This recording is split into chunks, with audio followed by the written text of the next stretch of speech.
the liberation struggle and the liberation gains. The liberation struggle is a very long story. It's a very long story that cannot be told exhaustively in just one setting like this. Maybe we would need like 3 days seated together to go through that story. It has a lot of detail that would be very interesting for you to understand. Ariko, we shall try to pick on the most important for you today. It's a story, the liberation struggle is a story, and it's a journey that embodies, that encompasses, that embraces very key values that everyone would need in order to accomplish a journey of liberation. Such values as valor, brevity, such values as consistency, such values as resilience, such values as discipline, such values as focus, such values as maintaining the aim, maintaining the goals and the objectives. So the RPF liberation struggle was tested through all those values and qualified. That's why the RPF managed against all odds to defeat the enemies and to stop genocide in 1994, and also confront so many other insurmountable challenges along the way. Ntabwo byari byoroshye. To be where we are today has not been simple. It has not been simple, it has not been easily attained. It has been through struggle, through hard work, through resilience, through focus, and that is what is required of you to maintain the struggle and propel the nation forward. So, by 1990, the conditions, both objective and subjective, for the armed revolution, for the armed struggle, were ripe. Igihugu cyacu, at that moment, more than 1990s, you know how it was led. You have gone through that history, the bad governance here, the divisions based on ethnicity, based on religion, based on region, and many others. And the bad governance that was leading the nation to nowhere but to decadence and total underdevelopment. All attempts for Rwandan refugees who are living abroad, living within this region, scattered within this region, in Zaire, in Burundi, in Tanzania, in Uganda, and elsewhere, to return home, had been frustrated by the current leadership. Internally, mu gihugu ibibazo byari byinshi cyane. The country was leading to nowhere. Attempts by the refugees living within the region to return home through the United Nations mechanisms had failed totally. Abiyarimana claiming that the country was too small to accommodate an extra person. So there was no option left except for people to pick up arms and fight for their own rights. So the story we are going to go through is the story of how that happened. Since the option was now about to take arms and liberate our country, so there was a need for the people to do so. There was a need for people to volunteer to do so. The nucleus was found to be among Rwandans who had happened to be part of the Ugandan liberation struggle from 1981 to 1986. a group of Rwandans that had joined Museveni in 1981 to 1986 to liberate Uganda. That group, that component of Museveni's liberation force happened to include some Rwandans, including late General Fred Gisa Rwigema, our current president, His Excellency the President of the Republic, and some other comrades, some still alive, some passed away along the way, along the journey. The journey has been so long. So, from 1981 up to 1986, when Uganda was liberated, the total force that liberated Uganda in 1986 was said to be around 11,000.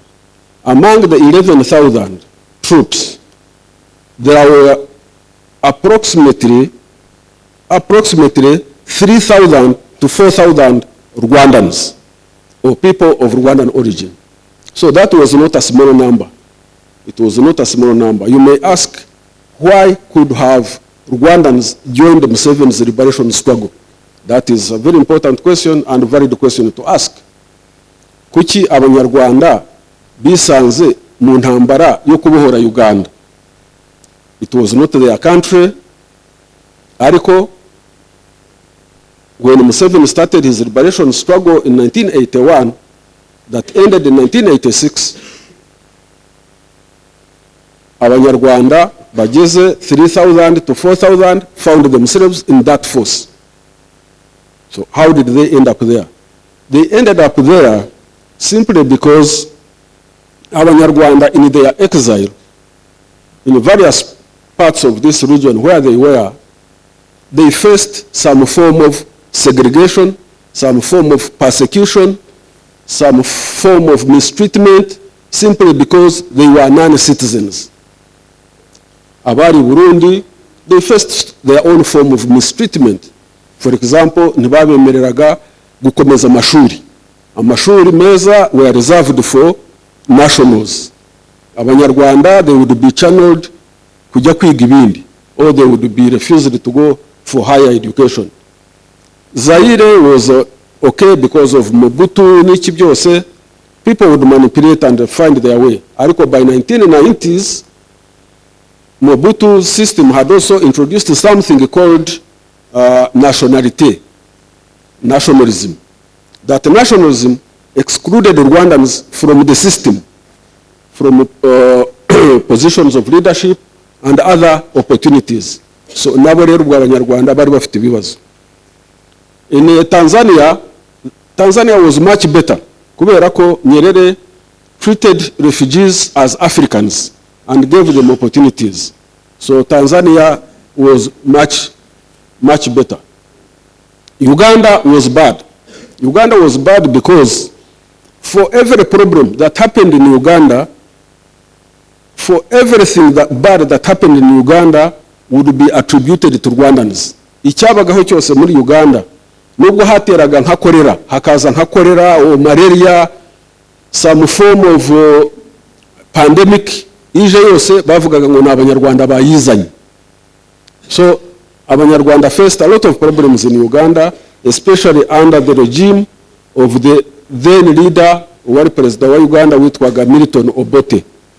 So when Museveni went into the bush in a place called Ruwero Triangle to start a liberation struggle, Abanyarwanda, because they were victimized in many aspects, they were, harassed in many ways, so they found themselves joining Museveni just for survival. Nta yindi choice. Bumvaga nta yindi choice, but for survival. Secondly, where Museveni decided to start his war, muri Ruwero Triangle, that area happened to be inhabited by so many Rwandans. So when the war started there, so many Rwandans joined. That's why by 1986, when Museveni completed the liberation struggle, his force was comprised of so many Rwandans to the tune of 3,000, 4,000. So that was to form the nucleus of the liberation struggle of Rwanda. The same force stayed in the Ugandan army even after liberation in 1986 up to 1990. They stayed in the Ugandan army as part of the Ugandan army, though they were Rwandans. Their stay was not so comfortable, their stay was not so welcomed by Ugandans. Murabizi, iyo uri mu kindi gihugu, atari igihugu cyawe, you try as much as possible to be the best and do the best kugira ngo wakirwe neza, so that you are easily acceptable. Muri Bush War ya Museveni, muri liberation struggle ya Museveni from 1981 to 1986, Abanyarwanda exemplified themselves as the best fighters, very brave, bitanga, and many of them lost their lives there. They did that in order to be appreciated, kubera ko they knew they were not citizens.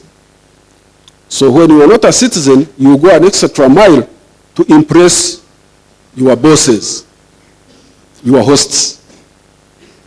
So, ariko, it happened mu Bush War, during the Bush War, nta kibazo twari dufitanye n'Abagande. We had no problems. Kuko twabarwaniraga neza, baradukundaga, because muri liberation struggle mu ishyamba nta kindi muba mupfa. Nta kindi mupfa, it's about to fight. So the one who fights better is more appreciated. So they appreciated us. Nta kibazo twari dufite. But when we came to power, tumaze kurangiza urugamba rwo kubohora Uganda, dufashe ubutegetsi in 1986, Museveni abaye president. Then ikibazo cyo kuba umunyarwanda gitangira gusurfacinga. It surfaced. Many Ugandans, even those we had been with in the liberation struggle, those we had helped, started questioning the presence of Rwandans within the Ugandan army. Batangira kwibaza ngo Abanyarwanda bakora iki mu ngabo zacu, barakora mwiki, ntibagira iwabo. Late General Fred Rwigema was first appointed as Deputy Army Commander, then later Minister of State for Defense, then later naho bamukuraho bamwohereza kujya kurwana mu majyaruguru ya Uganda, because the northern part of Uganda was still facing war of insurgents. Those people we had defeated bagiye muri northern Uganda, and assisted by Sudan, they started fighting back. So late Fred bamwohereza kujya kurwana muri northern Uganda. Ni ukuvuga ko n'Abanyarwanda benshi cyane, Abanyarwanda benshi babohereza muri northern Uganda kujya gukomeza babarwanira. Ariko still they were not being appreciated mu byo bakoraga byose. They were always reminded they are not Ugandans. Kuko iyo mwageze muri leta, then you operate like a government. Ni ukuvuga ko mubona appointments, mubona ranks, mubona offices, mubona command roles. Icyo gihe abenegihugu, the Ugandans, start questioning why you are there. So by 1990 twari tumaze kugeraho kuba mu ngabo za Uganda was almost impossible.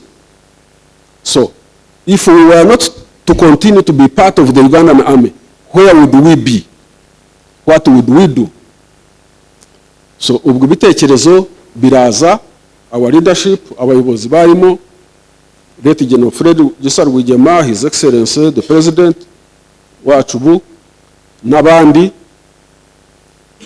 bishyira hamwe, and then by 1987, end of December 1987, they formed the Rwandese Patriotic Front, RPF.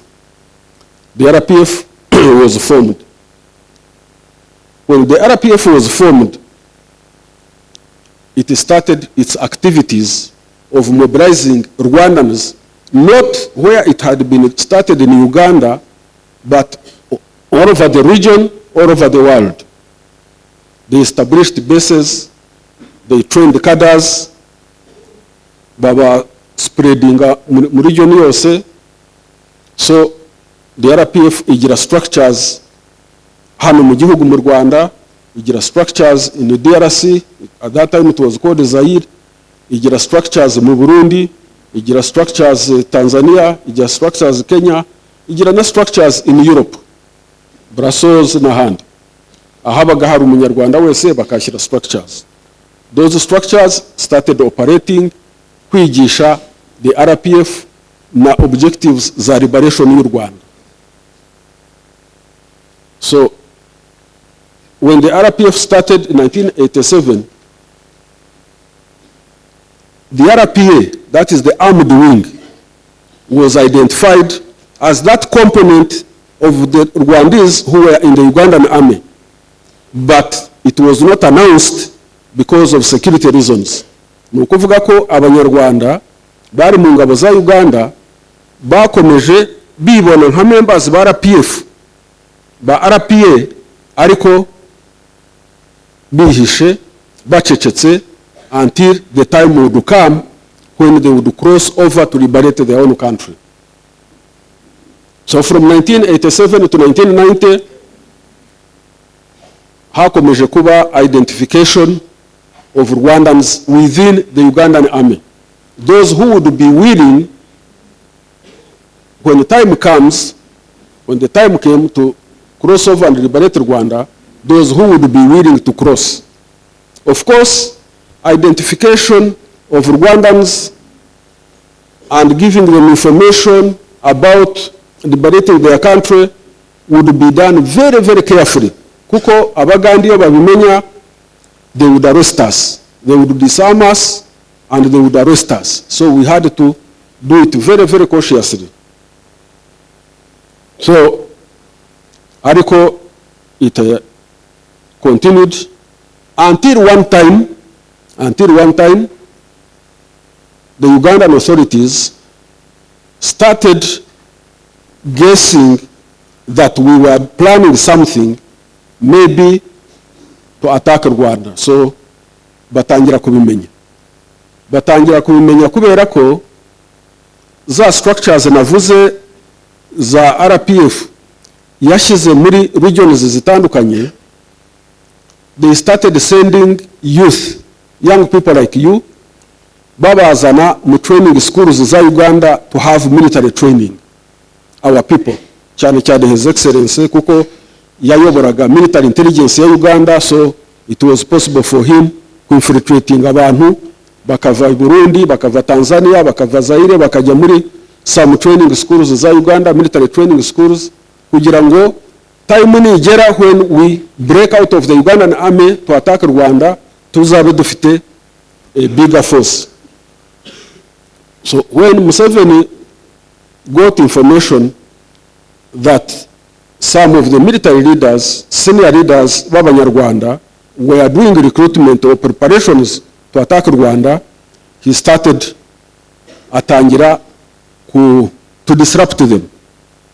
That's when he decided that His Excellency President goes for a military course in the United States.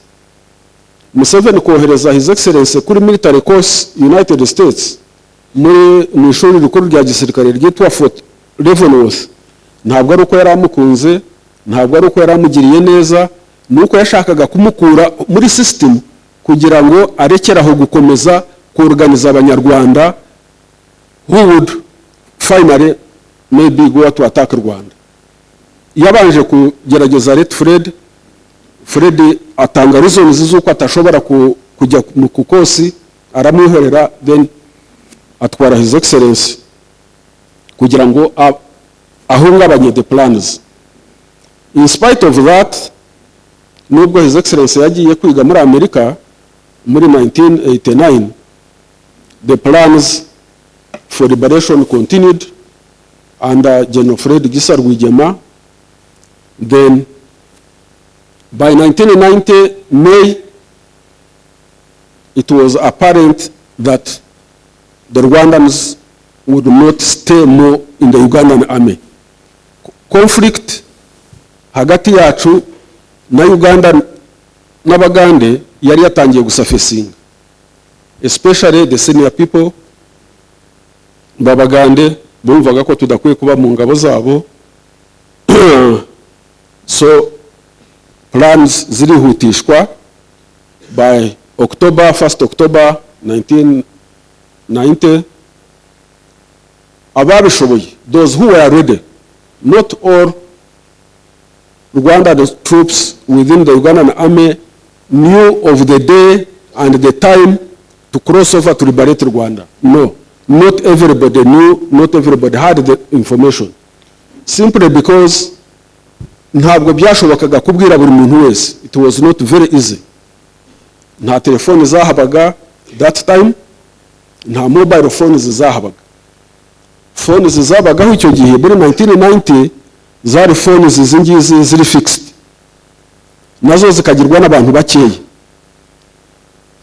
Wajya gutuma ku muntu ugaterefona somewhere, ufashe telefone ukamubwira ngo I want to speak to so and so, ngo mumubwire ejo saa 4 azaba ari kuri phone tuzavugana. So you can imagine how difficult it was.